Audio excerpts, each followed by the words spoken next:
at Dumars, I'll be showing you how to play the shooting guard position. The first thing is the stance. You want to have your knees bent, your arms like this, your hands out, and you're in a balanced position right now. Either way that you have to go, you're in a position to make that move. If you want to go to your left, you're ready to go. If you want to go to your right, you're ready to go. If you want to back up, you're ready to go. And obviously, if you want to go forward, you're in a position to go. One thing that drives coaches crazy is that when you're standing straight up on the basketball court, coaches go absolutely crazy about this. When you're in this position on offense, they always say, you're not ready to do anything. When you're in this position on defense, you're not ready to do anything. So the proper stance always on the basketball court is like this. Knees bent, head up, chest up, you're ready now. This is called a triple threat position. It's called a triple threat position because you have three options right now. Your knees are bent, you're on the balls of your toes, and the ball is right here. The defender is guarding you. Triple threat position. You're in a position right now to dribble, to pass, or pull up and take a jump shot.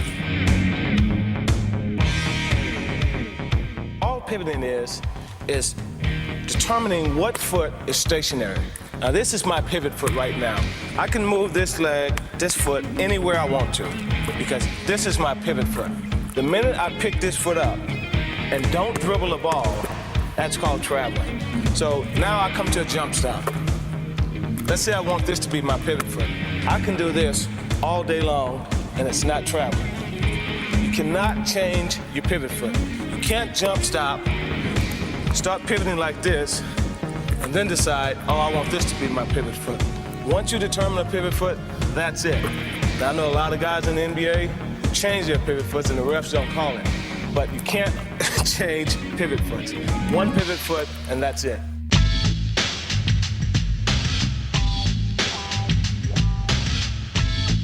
Dribbling with the palm of your hand. Absolutely a no-no. You cannot dribble the ball with the palm of your hands. You have to dribble the ball with your fingertips. Palm of your hand dribble. Have a hard time controlling the ball. Even after I played for so many years, it's almost impossible for me to control the ball dribbling with the palm of my hand. Now, the fundamental right way to do it. Fingertips. I can feel the ball with my fingertips. When I'm dribbling like this, I can't really feel the ball. I'm just kind of slapping at it. But with my fingertips, I can feel it. I can move the ball around. I can control it. Be able to dribble with both hands.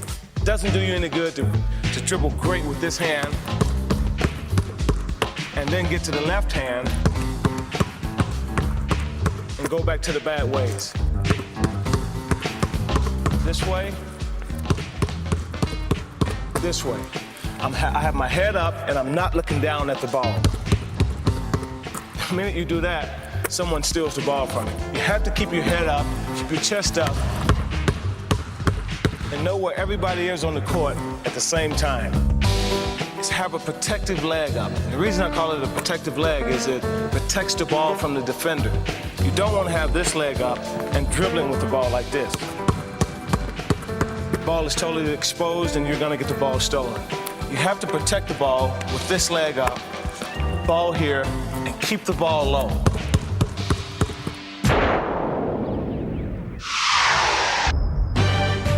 The crossover dribble is a dribble that's used a lot now in the NBA to set guys up to either make a great move to get a jump shot or to make a great move to get to the basket.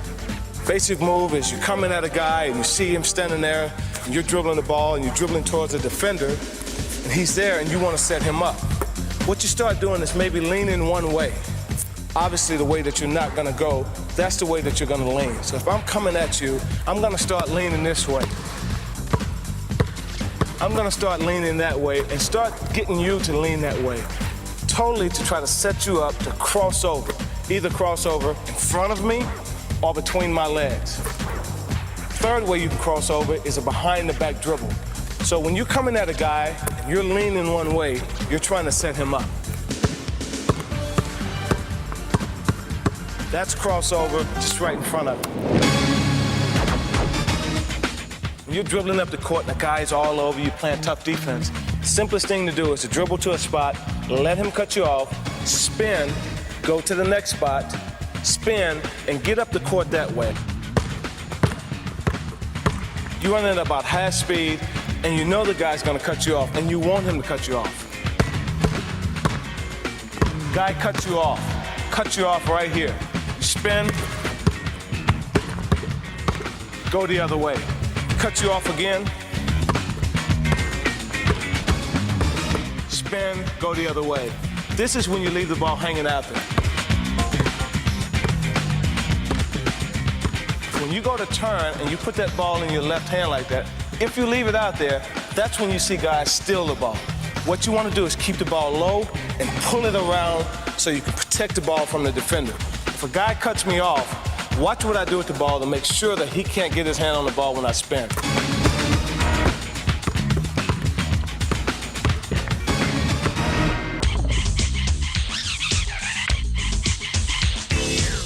And the reason it's called a rocker dribble is because of the way the ball is just kind of rocking in your hand back and forth. This is basically what's called a rocker dribble. I'm rocker dribbling, and the defensive guy, he makes a step towards me as he's going to steal the ball or come up very tight on me defensively. And this is what I'm looking to do when he does that.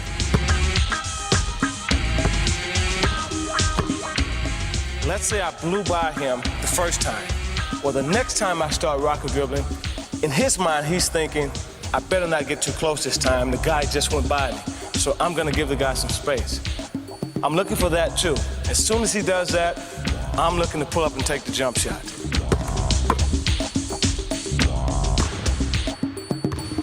Ball is gone. I take the jump shot. And that's what all the rocker step is. The rocker dribble is dribbling the ball and reading the defensive guy.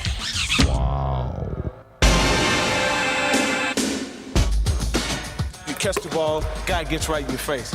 Simply put, back up on the guy. Create some space for yourself. The way to create space for yourself is simply put the ball right here, dribble the ball, put this arm up, and slide back. Don't cross your feet when you slide back. Just slide back like this. Then you can turn and attack. Then you can turn and get into that rocker position where you can attack that guy. Let me show you what I'm talking about.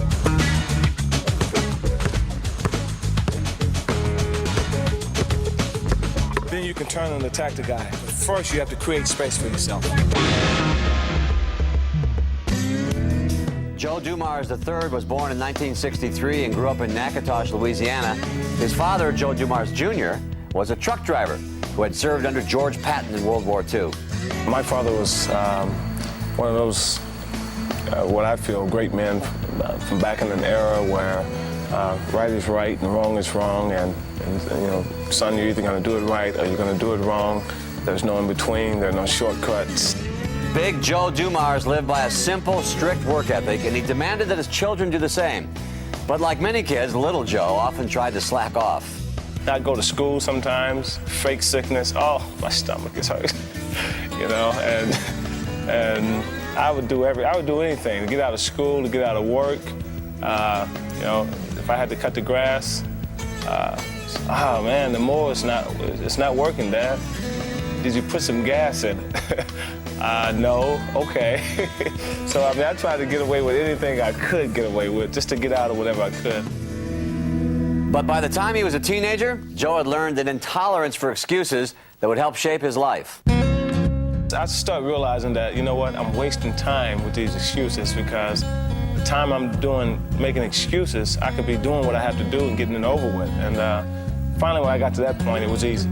As a child, Joe Dumars watched his older brothers excel at organized sports, and he couldn't wait until it was his turn to play. The dream of being a professional athlete came from being around my older brothers. They were all exceptional athletes. They were all very good at what they did.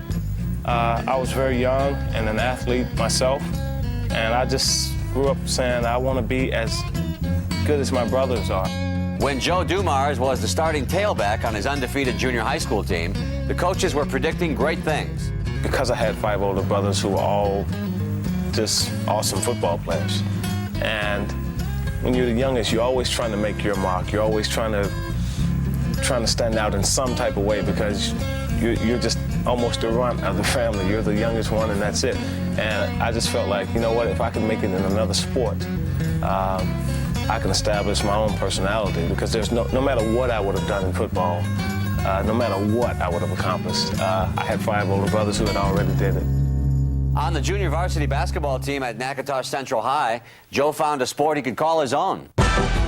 My senior year in high school, we won our conference championship, and I always think everything is relative. As I think back about those times now, that was the biggest thing for me. You know, for us to win the conference championship and beat the other teams in your conference. After a standout performance in high school, Joe Dumars was not a hot national prospect, but he was heavily recruited by several local schools. One of those schools was McNeese State University.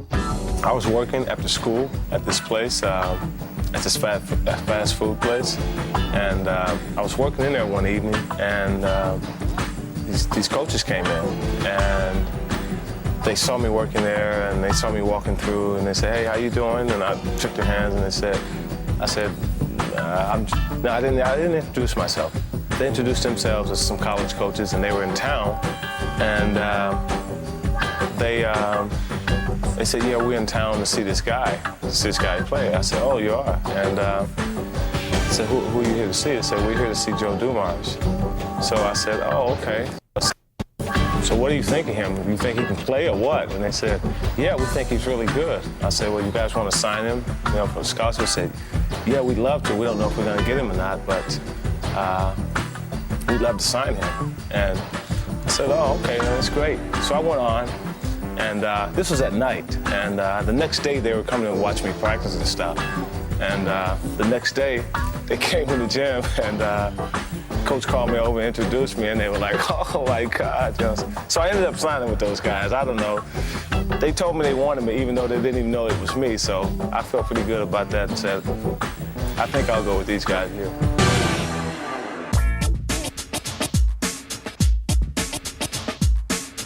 When it comes to shooting, there's no exact perfect way to start shooting the ball.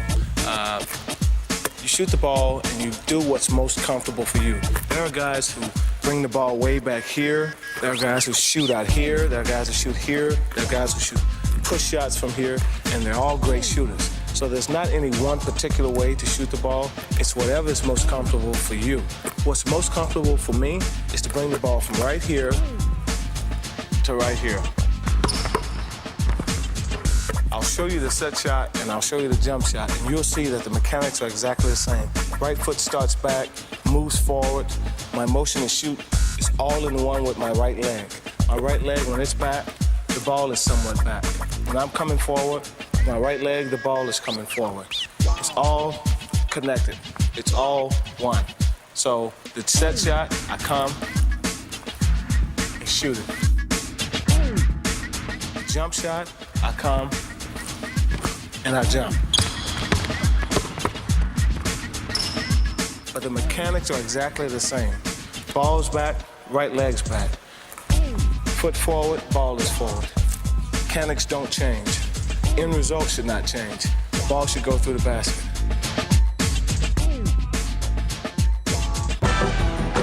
Three-point shot. A lot of people take those shots. It's one of the most exciting shots in basketball.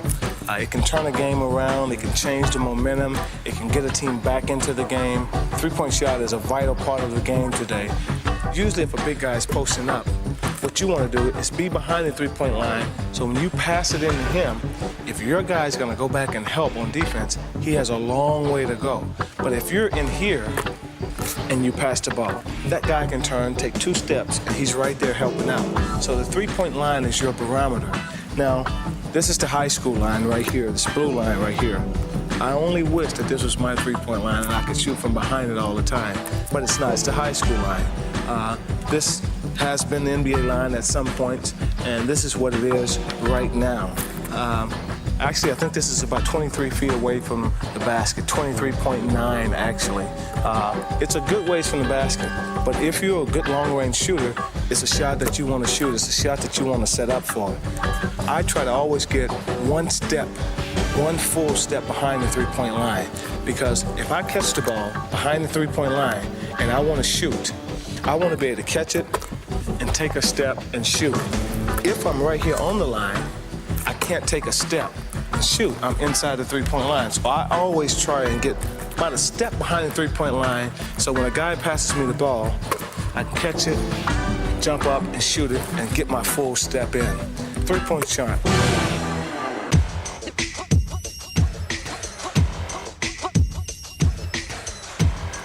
The free throw. Free throws are basically just that. They're the only free shots that you get in basketball, and it's a shame and a sin when you miss them.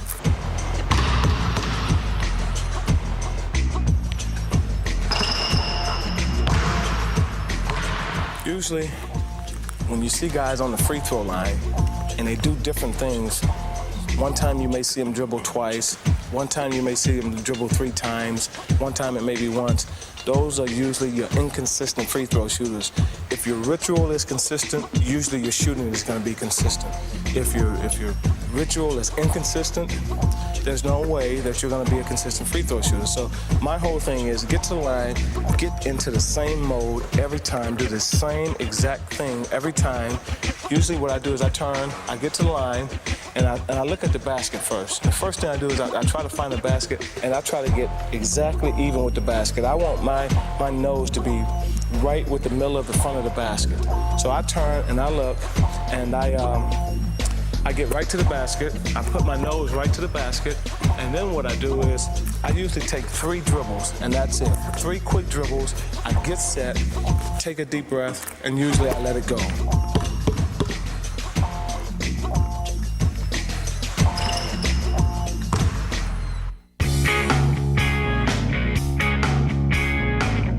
McNeese State is about 2 hours away from where I grew up, and it's a school of about 10,000 students, mid to small size Division I school, and it was a great time. Coach Glenn Duhan promised Dumars that he would be a starter from day one. Joe fit perfectly into Duhan's style of basketball: pressure on defense, fast-striking offense, and a quick transition. He wanted guys who always thought pass first, shoot 15th, not even second. I mean, he wanted guys just to push the ball up the court as fast as they can and really pass the ball. And it was great for me because I was a shooting guard. He scored 891 points in 31 games, the second highest in school history and 6th in the nation. That summer, he was invited to the Olympic trials. I remember getting cut, and all of the guys who were on the bus with me who got cut the same day I got cut, and we were all leaving because we had not made the team. And I specifically remember myself, Karl Malone, Charles Barkley, it was John Stockton.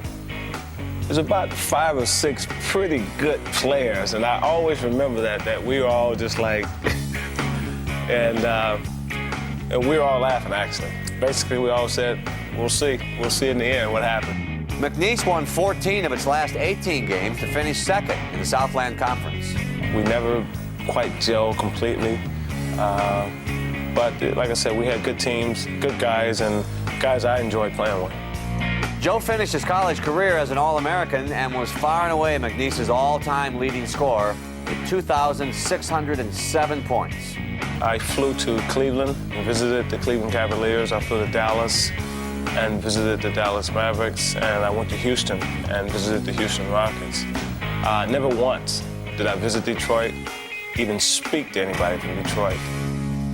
Nobody was more surprised than Joe Dumars when the Detroit Pistons took him with their 18th pick in the first round of the 1985 NBA draft.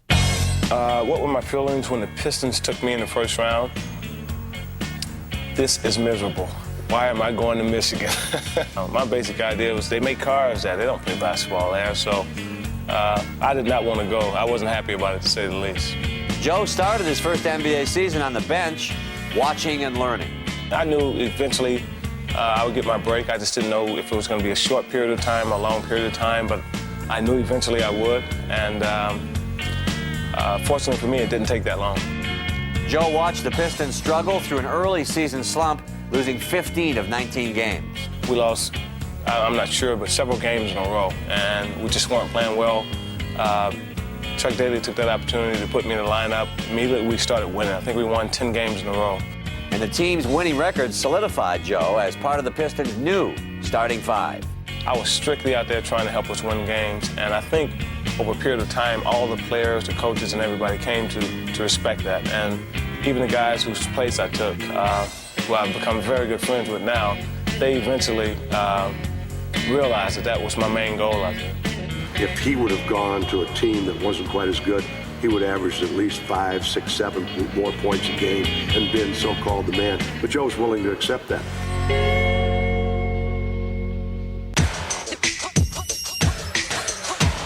Bottom line is, get the ball to the guy where he can do something with it. You don't want an ankle pass. You don't want a pass where the guy is having to catch it over his head or reach way out here. Bottom line is, get the ball to the guy in a good position. Chest pass, just extend your hands out right to the guy. Try to get the ball right to his chest, to his stomach area right here. That's a basic chest pass, the most basic pass of all passes in basketball. Same fundamentals, same basic principle, but you just bounce the ball. You still have to make sure when you bounce the ball, though, that it bounces up to the guy in the same area, in the chest and stomach area. You don't want to pass it like this. You don't want to pass it like this. You want to pass the ball where it comes right to the guy, he catches it, he can do something with it.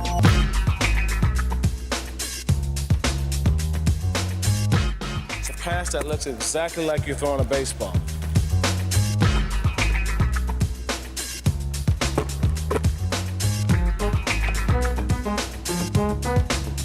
You want to make this pass, usually a guard, someone like myself, I get the ball, I get the rebound, or someone outlets the ball to me and I catch it and I want to get it up the court real fast. Usually what I'll do is catch it and throw a baseball pass to get it up early.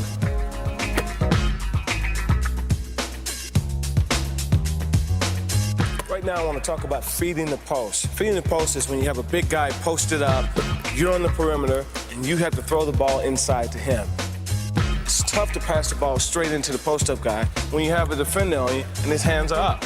Guy's gonna hit the ball every time. He's gonna get his hands on the ball. You can't just stand here and say, I'm gonna pass it here. Guy's gonna get his hands on the ball. You have to look at your big guy.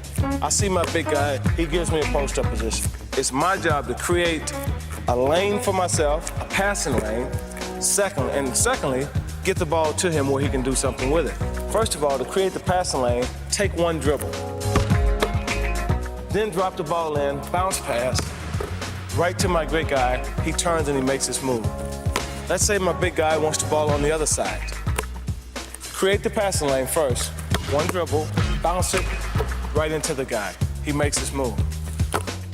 Big guy wants the ball, he wants it straight in. He has both hands up, throw me the ball. My job, back up, take one step back, throw the ball in. The reason I take one step back is because when the guy is on me, it's harder to make the pass with the guy right on me. Create some space for yourself. Now you can drop the ball in there. It's your job as a passer to create the lane for yourself. Create the passing lane first. And second, get the ball to the big guy where he can do something with it.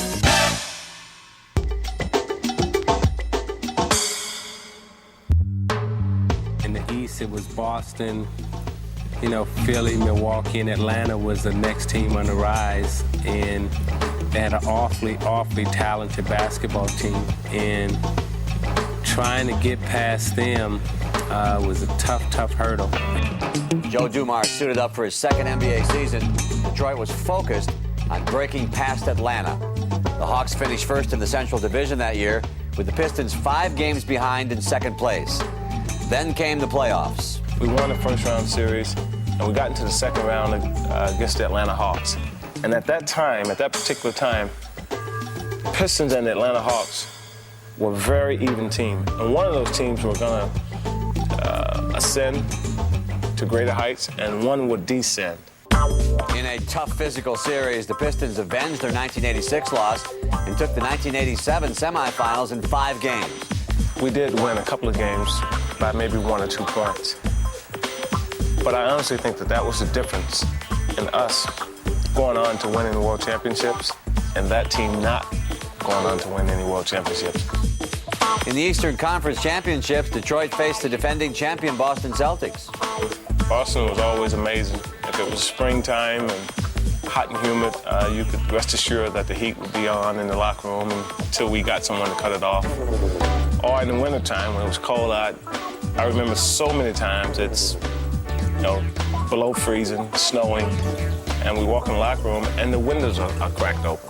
It's like, and even when you shut the windows, it takes an hour for it to warm up in there. And that hour is the time that you're getting in the locker room, getting dressed, getting ready to play. The Celtics, of course, had dominated the Eastern Conference for years, but the upstart Pistons pushed the series to a 7th game. It was played on a hot, humid day in Boston Garden. And I started thinking about just growing up, watching all of these games, watching Boston and Philly and Boston and New York and all those different teams play when I grew up. And I was thinking, I can't believe I'm in one of these games now. The Celtics and the Pistons slugged it out, and Joe put up 35 points, but Boston wound up winning the game by 3 points. In 15 postseason contests, Joe Dumars had averaged 13 points and 5 rebounds. I think that they expected to win, and we were just happy to be there. After that, though, I think we realized that happy to be here is not going to get it. The Pistons won 54 games in 1988, and their physical style of play earned them the nickname, the Bad Boys of Basketball. When you walk into the building, it's like, ooh, here come the Pistons, here come the Bad Boys. It was like, when you stepped on the scene, it was like, ooh, there they is. Joe averaged over 14 points a game and finished 3rd on the team in scoring as Detroit won 54 games and its division. In the playoffs, there was only one thing on the Bad Boys' minds: the Celtics. It's time for these guys to step aside. We're going to the NBA Finals, and they're just a stepping stone in our way. The Pistons were hard, tough, physical, and outlasted the Celtics to take the series 4 games to 2. It was a bitter defeat for the East Premier team. They were the old guard. We were the new guard coming in. They didn't want to give an inch. We didn't care about giving an inch. His 3rd year in the NBA, Joe Dumars was playing against the Los Angeles Lakers in the NBA Finals. We got into the LA series really quick and developed a rivalry with the Lakers real quick, simply because of what we had gone through with Boston. And we brought the same attitude to Los Angeles. Detroit pushed the series to 7 games, but they lost the final contest by only 3 points. I can honestly say that after we lost to the Lakers in Game 7 of the Finals, in the locker room, at the Forum in LA, immediately after the game, the first thing we all looked around and looked at each other and said was, we're going to win the World Championship next year.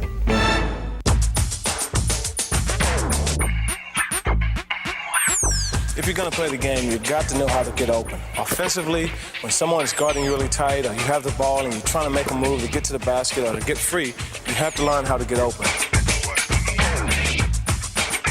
Right now, I'm going to talk to you about the V-cut. The V-cut is simply setting the guy up, taking him in one direction, and cutting back hard in the other direction to get open or to get a position to make a layup. Right now, I'll show you 2 variations of the V-cut. First of all, you pass the ball, and to set the guy up, you have to start going the opposite direction that you really want to go. So I'll take a couple steps here and then cut to the basket right here. That's a V-cut when you want to cut inside the guy and take him to the basket. I'll show you one more time. Make the pass, take 2 steps away, cut to the basket. The other V-cut is just the opposite of that. Take 2 hard steps to your teammate. You pass the ball to him, 2 hard steps, then you go over this way right here. The reason that guy has to go with you, if I make a pass to my teammate and I take 2 hard steps and he doesn't go with me, then I can just keep going all the way for a layup. That's why that guy has to cut you off. He can't just let you go to the basket free, and that's what sets up the V-cut.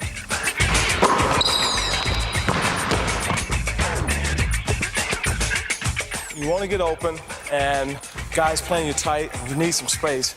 Take him 2 hard steps away from the basket or 2 hard steps towards the basket, and then blast back the other way. That's called a V-cut.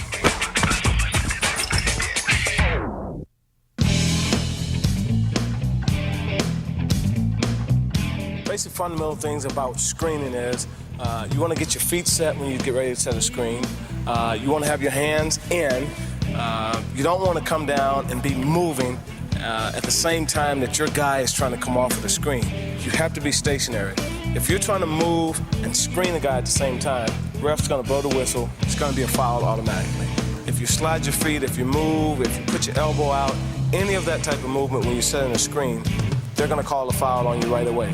First of all, find out where a guy is. I see where my man is right now that I want to screen. I see where my teammate is. I'm going to go down. My teammate's going to set him up. I'm going to come to a stop. I'm going to put my arms just like this. That's to protect myself so the guy, you don't take a really tough blow. You don't want to come down like this and the guy catches you right here and knocks the wind out of you or something. You want to protect yourself right here and get in a tough position. Both feet are planted firm. You're in a position the ref can't call a foul.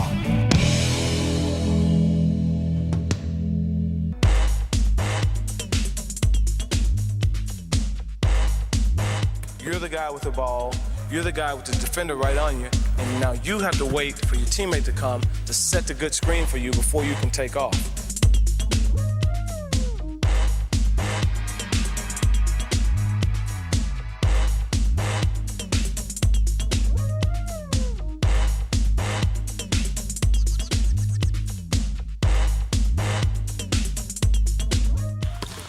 Explain to you what just happened. What I do now is when I get here, I'm looking at my teammate. And most of the time, when I'm dribbling the ball over here and I'm in a game, I tell my big guys, don't come up and screen for me until I either make eye contact with you or I nod at you like that. If I nod at you, if I make eye contact with you, that's when I'm ready for you to come. The worst thing that can happen is you get over here, you're trying to get set, and all of a sudden your big guy is there screening for you already and you're not ready to go. So you wait, you set the guy up, you nod at your big guy, you let him get set, now he's set. Now, what you don't want to do is this. Create space for that defensive guy to slide through there. You don't want to go here. What you want to do is try to go as close as possible to your guy as possible. Try to get as close to him as possible so there's no room for that defensive guy to get through there. Now this big guy has to make a decision. What is he gonna do? Is he gonna guard me? My big guy, I know is gonna roll. Is he gonna guard me, or is he gonna try to get back to his man?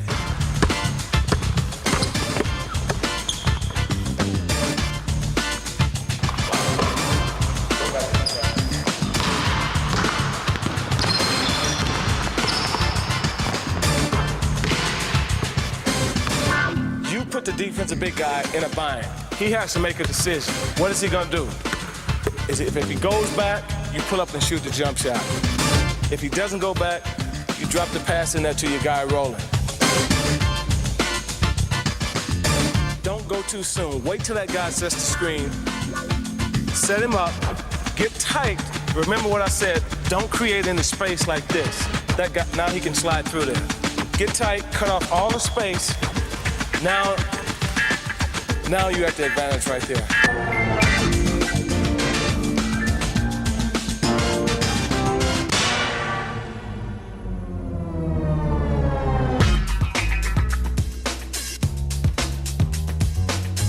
You catch the ball, someone makes you a pass, and you're on the perimeter.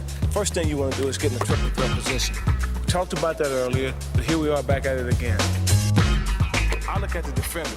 Now, I see the defender, and I see that leg right there right away. Immediately, I see that leg right there is a leg that's back. So I'm going to go here and try to attack this other leg. Basically, what I want to do is attack the front leg. Whatever leg he has up front, now he has this leg up front now. You try to set that guy up and attack that leg there. The reason you want to attack that leg is because it's harder for him to get that leg back than this one right here. This one is already back. He doesn't really have to do anything. It's very easy for him. But if he has whatever leg he has up, you know, that's the leg that you attack.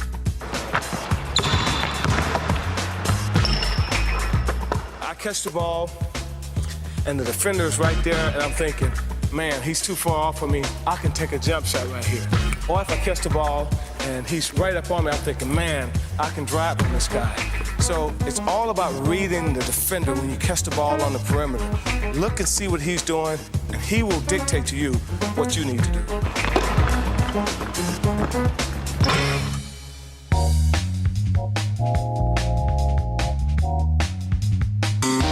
Oh, well, we got to play the regular season. We have to play these 82 games, and oh, well, we're going to have to play the first, second, and third round of the playoffs.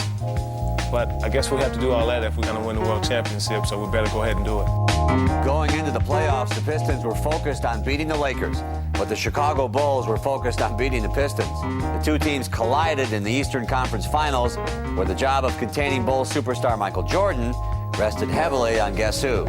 Joe.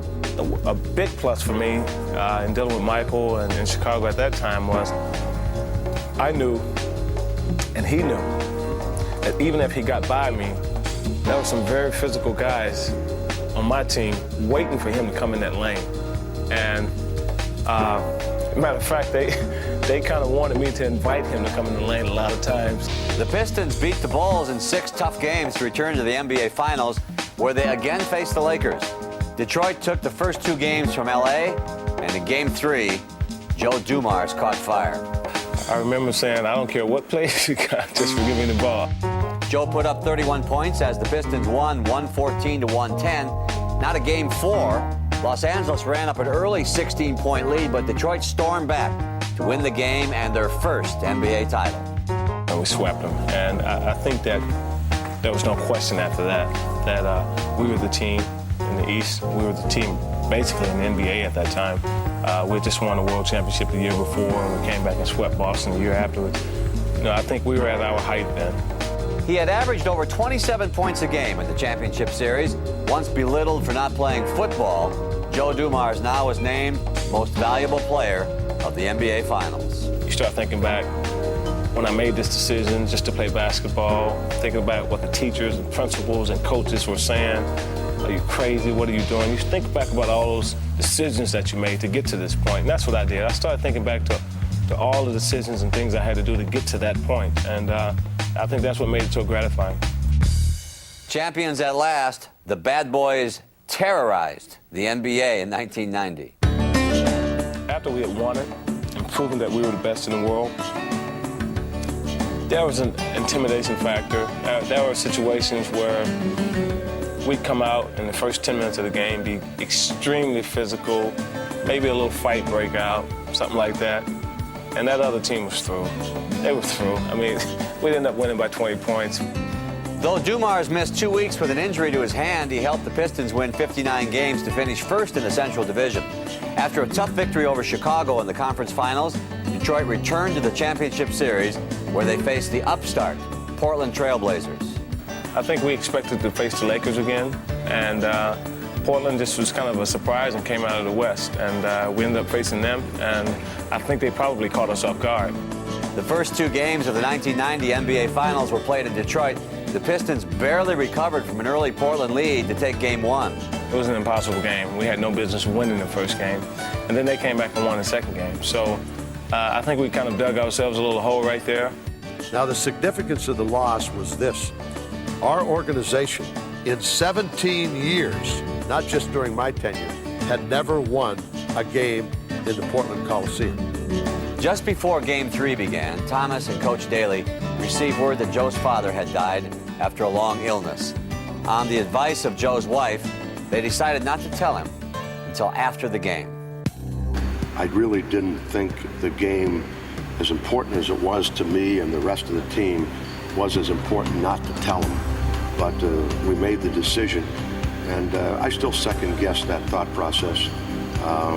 But I also knew, realistically, that there wasn't anything Joe could do at that moment In a way, it's like you were kind of being disloyal because you were holding a secret from a guy that you knew he needed to know, but you had to go out on the court and you had to perform and play with him, and watching him play and seeing the things that he was doing, but yet right after the game, you was gonna have to go in the locker room and break his heart. Detroit got into trouble early as the Trailblazers hit 10 of their first 12 shots. But Dumars led a Piston surge in the second half, and Detroit pulled ahead. I'll never forget it. The shot clock was running down, and he came across and he shot one, and it had to, you know, go way, way, way, way, way up to the sky. And, you know, the ball just kind of like gravitated and floated and looked like everything went in slow motion, you know, and it just dropped and hit the bottom of the net. And I just said to myself that, you know, his dad made that one. The Pistons had broken their 17-year-old Portland jinx and beat the Trailblazers 121-106. Joe Dumars played his best game of the series and was Detroit's leading scorer of the night. After the game, just walking back, once I got to the locker room, coaches and the general manager asked me to step outside and come into another room, another part of the arena. And I thought it was for an interview or something. Just 3 minutes after leading the Pistons to their greatest upset in years, Joe Dumars learned that his father had passed away. The owner of the team, we drove to the hotel, and he said he had a plane waiting for me. He had his jet waiting for me. He was going to fly me straight to Louisiana right after the game. This was a Sunday. We were up 2-1. Game 4 was going to be played Tuesday. Game 5 was going to be played Thursday. If we win both of those games, we win the series 4-1. If not, we have to go back to Detroit and play games 6 and 7. So I called home and I called my mom and I talked to her and I said, well, I think I'm going to catch a flight right now and come home. And she said, no, don't do that. And I said, what do you mean? She said, I'm going to schedule your father's funeral for Friday. And if you guys win Tuesday and win Thursday, you don't have to miss any games. But you got to win Tuesday or Thursday. On Tuesday, the Pistons won by 3 points. On Thursday, they won by 2 and captured their second consecutive NBA crown. We won the World Championship again. Everybody's happy. Everybody's pouring champagne and drinking champagne. And it was a funny feeling because I wanted to do that. We won the World Championship, but it was kind of hard to do it, knowing that I was going to get on the plane in about 4 or 5 hours and go to my father's funeral. Joe Dumars Jr., Dad, had always told his sons that there were no excuses for avoiding responsibility. If he would have even thought that I was talking about missing games, and basically what he would say is missing work, he wouldn't have had that. So that was another thing that helped me stay and do what I had to do.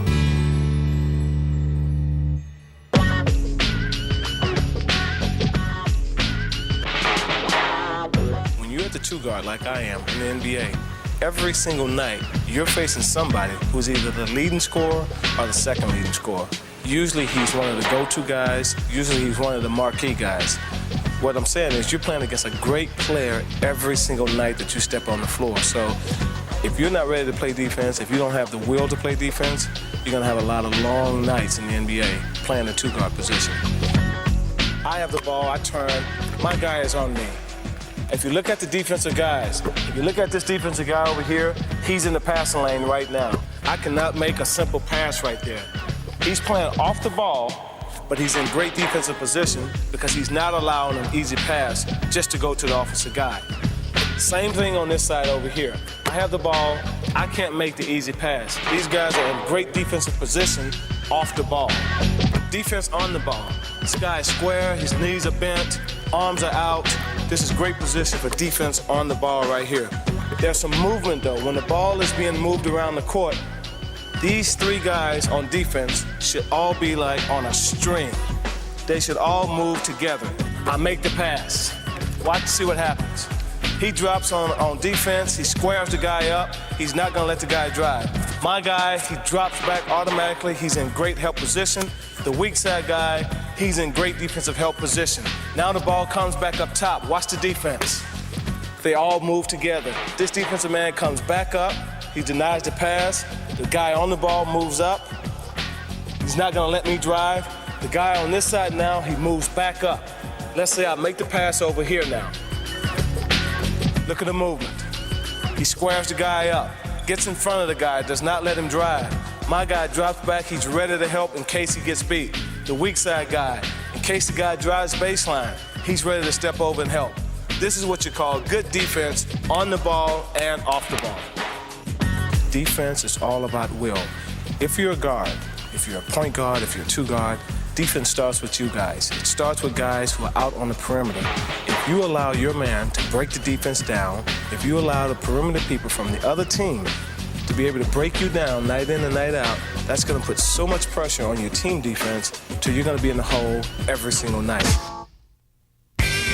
After you win the world championship a couple of times, you kind of get this feeling that it's yours. There's nobody else's. You kind of own it, and it's yours to do with what you want to do with. But that's not the case. In 1991, the Bulls eliminated the Pistons in the Eastern Conference Finals, went on to win their first championship of the 90s. They finally got up enough courage and enough energy and mental, stamina to beat the crap out of us. In 1992, the Pistons were eliminated in the first round of the playoffs by the New York Knicks. In 1993, the Pistons failed to make the playoffs for the first time in Joe's career. In 1994, 4 years after reaching the top of the basketball mountain, the once mighty Pistons lost 62 games and won only 20. 20 and 62 is definitely the valley. You can't get any lower than that. Joe had a brief respite from his woes in Detroit when he was selected for Dream Team 2. Dream Team 2, we played the World Championships in Toronto. Some great young talent on that team. I enjoyed that team. I had a lot of fun on that team. Dumars was one of the 3 captains of a squad that included Shaquille O'Neal, Reggie Miller, and Alonzo Mourning. Playing 8 games in 11 days, Dream Team 2 easily won the gold medal. You have people waving the United States flag. You tend to take a little bit more pride in what you're doing then. I didn't know if I believed it before. After going through Dream Team 2, I believe it now. Meantime, back in Detroit, with longtime captains Isiah Thomas and Bill Laimbeer retired, Dumars was now asked to lead the Pistons.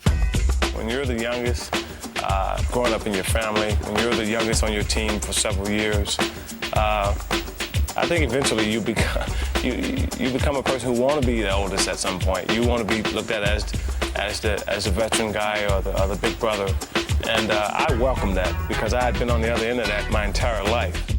By 1996, Detroit had begun to rebuild on the strength of young players like Grant Hill, and the Pistons made it back to the playoffs. It was a great accomplishment for us to get back because when you're going through those real dark periods like we did for a couple of years, you start wondering if you're ever going to get back to see playoff-type basketball and that type of excitement again. As a boy, Joe Dumars was taught never to make excuses. As an NBA player, he rarely had to. In years of glory and in years of defeat, he never failed to do what was demanded. And he did it with a professional grace that makes him a basketball all-star. My whole thing has been, when I come here, I'm going to give you 100% every day and every night. And you can expect that from me from start to finish. And that's how I want to finish up. I want to finish up people knowing that they can always depend on me. I'd be there always.